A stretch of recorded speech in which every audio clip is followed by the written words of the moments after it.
हर महीना वैन के 800 रुपए बचाने के लिए हम लोगों ने साइकिल से स्कूल जाना चालू कर दिया था। ये हो गई। 4 लौंडे थरथराती ठंड में साइकिल से स्कूल जाते हैं, ब्लेजर, टोपा, मफलर बांध बुंदा के। एक तो ये ब्लेजर बहुत अजीब था हमारे स्कूल का।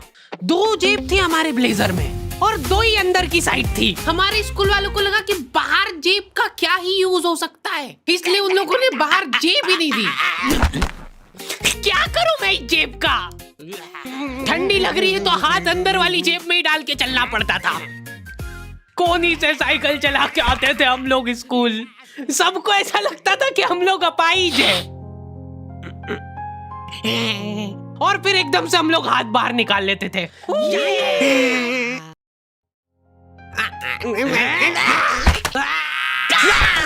मजाक बना के रख दिया डिसेबिलिटी को। अपाहिज लोगों की रिस्पेक्ट कम हो गई थी हमारी वजह से, लेकिन लड़कियां खुश हो गई थी इस इनोवेशन से। उनको लगा था कि ब्रा का खर्चा नहीं करना पड़ेगा, अपना जो भी सामान है उसको एकदम जेंटली इन जेबों के अंदर प्लेस कर देंगे। लेकिन इसमें एक छोटी सी दिक्कत थी। स्कूल वालों ने लड़कियों के ब्लेजर में एक ही जेब रखी थी। तुम लोग नहीं समझोगे कितना मुश्किल होता है एक ही जेब में इतना सारा सामान घुसाना। हर रोज लेट होते थे हम लोग स्कूल, क्योंकि मेरी साइकिल की चेन ढीली थी। थोड़ी सी भी स्पीड बढ़ाते थे तो वो चेन उतर जाती थी। लेकिन पापा ने मेरे को प्रॉपर ट्रेनिंग दे रखी थी चेन चढ़ाने की। एक जना ऐसे खींचेगा टायर, उतने में अपने को पानी से फटाफट कस देना है। ये हो गई टाइट। बैग में पाना पेचकस रख के लाना पड़ता था मेरे को स्कूल, कि कभी भी रास्ते में चेन उतर सकती है। इमेजिन करो एक बार कि तुम चुपचाप वैन में बैठ के जा रहे हो, बीच सड़क में 4 लौंडे साइकिल पलटा के ये फटाफट क्लास में बैठे हुए मेरे को डर बना रहता था कि कोई गलती से मेरा बैग चेक नहीं कर ले। तो आज हम लोग पढ़ेंगे टेंस। सबसे घटिया, वाहियात, नीच टॉपिक लगता था मेरे को टेंस। पास्ट, प्रेजेंट और फ्यूचर तक बात ठीक थी। प्रेजेंट कंटिन्यूअस टेंस क्या होता है? सिंपल पास्ट, पास्ट कंटिन्यूअस, मतलब वो बीत चुका है पर चल भी रहा है। क्या है ये? कितना भी समझ लो इस टॉपिक को, एग्जाम में जाके तुमको अंदाजे से ही सेंटेंस चूज करना पड़ेंगे कि ये सुनने में अच्छा लग रहा है तो यही होगा सही। एग्जाम में इन्विजिलेटर हमको क्वेश्चन पेपर पे कुछ नहीं लिखने देता था।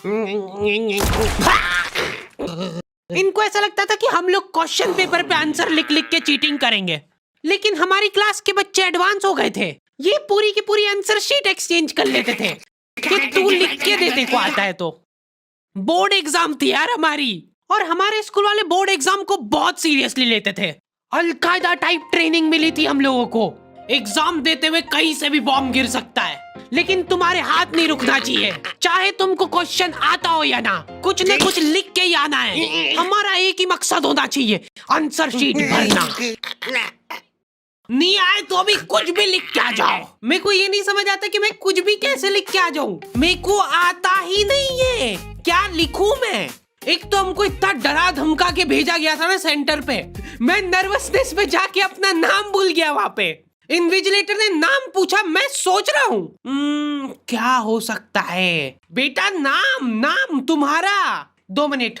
हाँ हेलो मम्मी, मेरा नाम क्या है? बोर्ड एग्जाम के नाम पे इतना डरा दिया था ना स्कूल वालों ने हमको, अच्छों का मुंह निकल जाता है टट्टी के साथ मिक्स होके। तुम लोगों का एक सेंटर आएगा जिसके चारों तरफ सैनिक तैनात रहेंगे। बिना एडमिट कार्ड के वहाँ पे आसपास भी भटकते हुए मत दिख जाना, जिंदा जला देंगे वो लोग। और अगर चीटिंग करते हुए पकड़ा गए तो ना तो तुम हमको जानते हो ना हम तुमको जानते हैं। हम लोग एग्जाम वाले दिन सेंटर पहुंचे तो बच्चों से ज्यादा सिक्योरिटी थी वहाँ पे।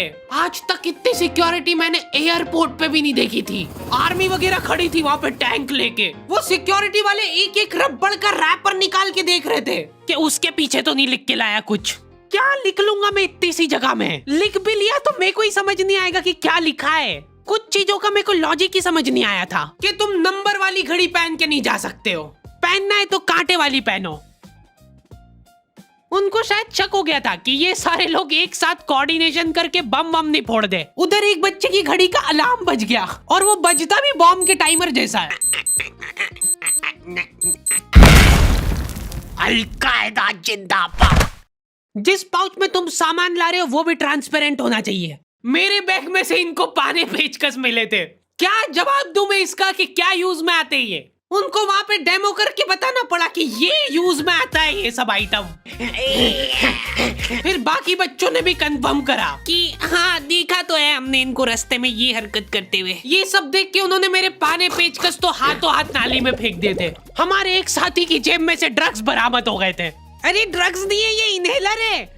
इसको ऐसे सूंघते हैं, नाक बंद होती है तो नाक खोलने के बाद भी अगर तुम इनहेलर को पूरी ताकत से सूंघते हो, आंखें दिमाग में ठंडक हो जाएगी तुम्हारे। वो बच्चे नहीं होते जो पूरा साल टाइम पास करते और एग्जाम के एक दिन पहले पढ़ के एग्जाम देने आ जाते हैं। वो बनने की मैं कोशिश ही कर पाया था। सिर्फ मैंने सोचा था आखिरी रात मेरी है, रात भर मैं पूरा सिलेबस चाट जाऊंगा, पर मैं एग्जाम के एक दिन पहले ही बीमार पड़ गया। सर्दी हो गई मेरे को, तो मैंने सोचा ठीक है अभी थोड़ा रेस्ट करते, सुबह उठ के पढ़ाई करेंगे। नाक बंद हो गई भाई, नींद ही नहीं आ रही है। फिर पापा आके मेरे को ट्रिक बताते हैं कि अगर राइट वाली नाक बंद हो रही है ना तो लेफ्ट साइड करवट करके सो जा, फिर गहरी सांस ले, तो ये जो है ना राइट वाली खुल जाएगी और लेफ्ट वाली बंद हो जाएगी। फिर लेफ्ट वाली अगर खोलना है तो राइट साइड करवट करके सो जा। पूरी रात करवटें बदलता रह गया मैं। सुबह रास्ते में जाते जाते पढ़ रहा हूँ मैं, क्योंकि बाकी बच्चे भी यही कर रहे थे।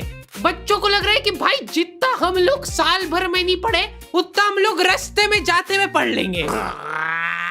रास्ते में ऐसे कॉपियां लेके घूम रहे जैसे इनसे ज्यादा पढ़ाकू कोई हो ही ना। सुबह हम सब लोग सेंटर लेट पहुंचे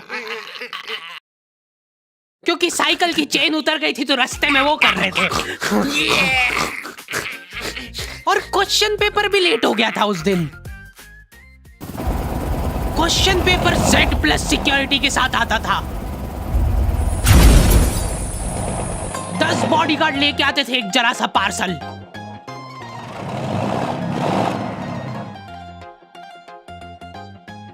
और फिर देने के बाद बोलते थे ये असली पार्सल नहीं है। असली नहीं है तो जोर से भी बोल सकते हो, ये असली पार्सल नहीं है। ये लोग पता नहीं किसी को तो गुमराह करने की कोशिश कर रहे थे। इनको डाउट था कि इतनी सिक्योरिटी के बाद भी कोई पेपर चोरी कर लेगा, तो ये लोग इतनी सिक्योरिटी में नकली पेपर लेके आए। असली पेपर तो एक और बॉडीगार्ड नाले में तैरता हुआ लेके आ रहा है। ये पाने पेचकस किसने डाले नाली में? ये लो। मजाक कर रहे थे हम तो, यही है असली क्वेश्चन पेपर। जाओ बांट दो फटाफट।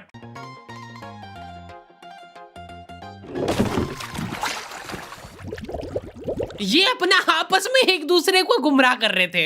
एक बार बस सोच के देखो कि ये सारी हरकतों के बाद भी अगर पेपर लीक हो गया, सोचो एक आदमी टेलीग्राम पे क्वेश्चन पेपर बेचने लग गया था, वो भी एग्जाम के महीने भर पहले से, तब तक क्वेश्चन पेपर बना भी नहीं था। तो अब जो आदमी हमारा क्वेश्चन पेपर सेट करने बैठा, उसने सोचा कि उसका काम इजी हो सकता है, क्यों ना थोड़ा सा स्मार्ट वर्क कर लिया जाए। उसी ने सबसे पहले वो फेक क्वेश्चन पेपर खरीदे और वैसे के वैसे चेप दिए। जिसने पेपर लीक करा था वो खुद सोच में पड़ गया कि ये कैसे हो गया। एग्जाम खत्म होने के बाद इन्विजिलेटर को बहुत मजा आता भाई कॉपियां छीनने में। एक सेकंड भी किसी को ज्यादा नहीं मिलना चाहिए। बस एक बार टाइम ओवर होने के बाद कैसे लिखा तूने? एक बच्चे ने खुद से कॉपी दे दी तो इनको डिसरिस्पेक्टफुल महसूस हो गया था। उसको वापस से कॉपी दे दी कि लिख ले थोड़ी देर और। जैसे ही लिखने लगा वापस छीन ली। ओके, तो दी एंड हो चुका है। पिछली बार मैंने तुम लोगों को 2.5 लाख लाइक का एम दिया था, जो कि तुम लोगों ने बहुत आसानी से कर दिए थे। तो इस बार एम रखते हैं 3.5 लाख लाइक्स का। जैसे ही तुम लोग 3.5 लाख लाइक का एम कंप्लीट करोगे, अगला एपिसोड में सीधा अपलोड कर दूंगा। मिलते हैं नेक्स्ट वीडियो में।